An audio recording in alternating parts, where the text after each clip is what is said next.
आप अभी ज़ियाउल हक का जिक्र कर रहे थे और आपकी किताब में बहुत पेज घेरे हैं उस आदमी ने।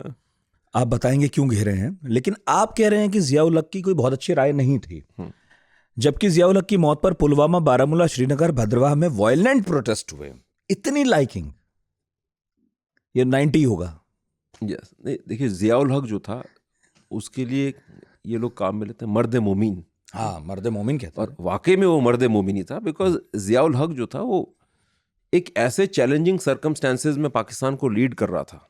देखिए इंडिया से बड़ी बुरी तरह से हारे थे, आर्मी में डिमोरलाइजेशन था, अब उस मुल्क को खड़ा करना था, फौज को वापस वो करना था, तो आप कैसे करेंगे अगर आप बहुत ज़्यादा ओवर्ट फॉर्म। और तब जो है ना 71 की विक्ट्री के बाद हमारे यहाँ भी सिस्टम जो था, इंदिरा जी का, उनके साथ जो टीम थी, ये RN काओ, हक्सर वगैरह, ये लोग जो थे ना, ये लोग एक मतलब भारत भी बड़े एग्रेसिव मोड में था। ठीक है, हालांकि आज हम लोग कुछ और भाषा बोलते हैं कि मतलब हर चीज़ हम लोग सारा अभी जो बात करते हैं, चाहे वो सर्जिकल स्ट्राइक्स हो, पुलवामा हो, ऐसा नहीं है। देखिए उस वक्त भी जो हमारे पास बड़ी काबिल लीडरशिप थी, और वो अलग अलग डोमेन, पॉलिटिकल लीडरशिप भी कह दें, मिलिट्री लीडरशिप भी कह दें, और इंटेलिजेंस लीडरशिप भी कह दें, ये लोग बड़े सीजन्ड लोग थे।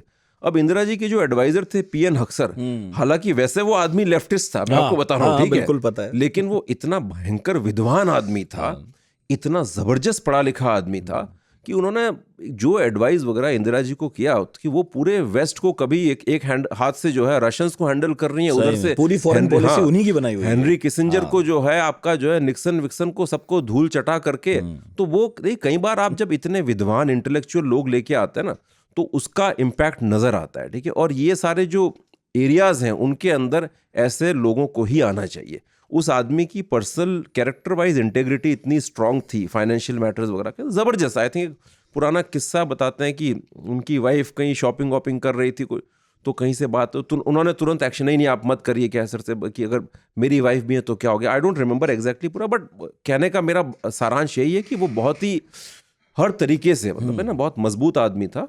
और जैसा आज एक जनरली बात आती है कि साहब लेफ्ट लिबरल है तो एंटी नेशनल है, ऐसा नहीं है। वो उस पुराने ट्रेडिशनल लेफ्टिस्ट लोग थे, ये लोग थे, पढ़े लिखे थे इस तरह से, और वेस्ट को जिस तरह से चैलेंज किया वो बड़ी बात है। उधर RN काओ साहब थे।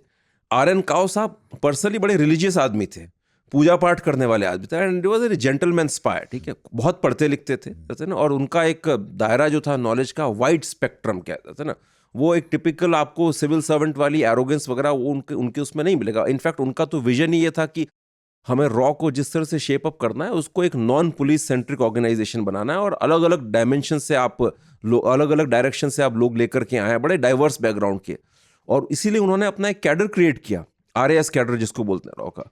और उस वक्त जो एक नेटवर्क फैलाया इन लोगों ने बांग्लादेश के अंदर, शायद उसकी कोई मिसाल ही नहीं है। इनफैक्ट हमारी आर्मी तो बाद में घुसी, उससे पहले उसको स्पेशल सर्विस ब्यूरो ऐसा तो कुछ 3000 लोग जो थे वो एक अलग कोवर्ट तरीके से वहाँ पर एंटर किए थे, उसमें से सिर्फ 1000 वापस आए थे, बाकी सारे वो लोग मार दिए गए थे। बट उन लोगों ने ग्राउंड रेडी कर दिया था, सारे क्रिटिकल इंस्टॉलेशंस, आपके टेलीकम्युनिकेशन वगैरह वो सब ब्लास्ट करके वहाँ पर फिर हमारी फौजें वहाँ पर घुसी थी। तो ये लोग बड़े काबिल लोग थे, मतलब जो है ना, तो इसलिए जिया बड़ा डरा हुआ रहता था कि यार जब तक ये, और वो कई अपने पर्सनल कम्युनिकेशन में बोलता भी था, ये औरत जो है जब तक है तब तक थोड़ा आप साइलेंट रहो। तो जनरल जिया सामने बहुत शुगर कोटेड वर्ड्स काम में लेता था, बहुत सॉफ्टली बात करता था, लेकिन उसकी आंखों में एक तासीर थी। इधर पंजाब में फंड करता था। ठीक है, अब देखिए है ना, जो इसकी जुल्फिकार अली भुट्टो की जो बेवा थी, वो एक बार हमारे किसी एम्बेसडर के साथ कहीं डिनर वगैरह में बैठी थी, वो बोलती है कि अच्छा आप जिया से मिले थे कि हाँ, कि आप देखना उसकी शक्ल और उसकी आंखों में फ़र्क है। मतलब क्या फ़र्क है कि जो उसकी फेस की स्माइल जो कन्वे करती है वो उसकी आंखें कन्वे नहीं करती, उसकी आंखों के अंदर एक स्नेकिश टेम्परामेंट आपको नजर आएगा, क्या है नो, एक सांप जैसी आंखें, कोबरा। ठीक है, कोबरा। तो अब जनरल जिया साहब जो थे, अब अपना सारा ये खेल करते रहते थे। ठीक है, मुझे याद है किस्सा, तो अब मैं थोड़ा बहुत मैं भी आप एक सेकंड बस मैं एक लाइन जिया करूं। अब आप उस आदमी की सॉफ्ट कोटेड मतलब शुगर कोटेडनेस देखिए। वो सेंट स्टीफेंस कॉलेज के पढ़े हुए हैं, ठीक है, मैं भी सेंट स्टीफेंस कॉलेज का पढ़ा हूं, दिल्ली। और इंसिडेंटली वो मैं जिस रूम में था ऑलनट नॉर्थ के अंदर, वो उसी रूम में रहते थे, ठीक है, जब वो पढ़ते थे। तो 81 में सेंटिनरी थी यहाँ पर सेंट स्टीफेंस कॉलेज की। तो आई थिंक उस वक्त ये था कि कुछ उसके बाद यहाँ बच्चों का एक ग्रुप पाकिस्तान गया सेंट स्टीवन से। अब उसकी जो खातिर की है जनरल जियाउल हक ने बच्चों की, अब स्टेट प्लेन के अंदर उनको पूरे पाकिस्तान में घुमाया और गिफ्ट से उनको बिल्कुल सराबोर कर दिया।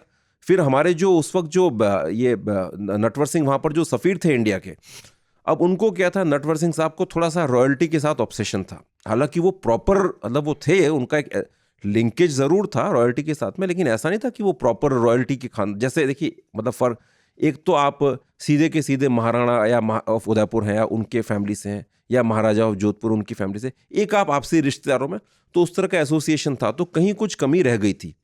तो जब ये वहाँ पर गए, जनरल जियाउल हक को ये पता थी कमी, वो जाकर के सीधा कुंवर साहब आदाब आदाब हुक्म करें। जैसे ही नटवर सिंह ने सुना कुंवर साहब, नटवर सिंह तो उछल पड़े, यार इससे बढ़िया तो कोई आदमी नहीं हो सकता है नो। और तो ये इम्प्रेशन फिर जो है, नटवर सिंह तो इतने इम्प्रेस हो गए वो जिया से मिलना, बड़े उससे अभिभूत होकर के, प्रभावित होकर के। फिर जब 81 में जो सेंटेनरी चल रहा था सेलिब्रेशन सेंट स्टीवंस का, वहाँ पर नटवर सिंह आए हुए थे, मैडम भी आई हुई थी इंदिरा जी। इंदिरा जी ने शायद उनको कहा सरकास्टिकली कि हमने सुना है कि आप पाकिस्तान के एम्बेसडर हो गए अब।